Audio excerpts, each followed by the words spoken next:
White, blue, orange, కలర్ఫుల్గా ఉంది. ఓ pink. ఏంటి ఇవన్నీ? వచ్చారా ఇప్పుడే? ఏంటి అవన్నీ చూస్తే జ్యూసెస్ లాగా ఉన్నాయి, తినేయడం తాగేయడమేనా? జ్యూసెస్ కాదండి ఇవన్నీ. చూసారుగా ఎంత కలర్ఫుల్గా ఉన్నాయో, చూస్తే నిజంగానే తాగేయాలన్నంత కలర్ఫుల్గా ఉంది కదా. సో ఇది జ్యూసెస్ కాదు, ఏమీ కాదు. ఇవి జనరల్గా మనం రోజు ఇంట్లో యూస్ చేసుకునే హౌస్ హోల్డ్ థింగ్స్. సో ఇవి నేను చాలా తక్కువ ప్రైస్కి కొన్నాను. సో మ్యానుఫ్యాక్చరర్స్ దగ్గర నుండి డైరెక్ట్గా కొన్నానండి.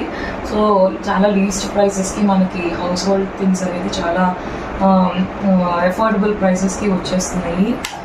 సో వీటి ప్రైసెస్ కూడా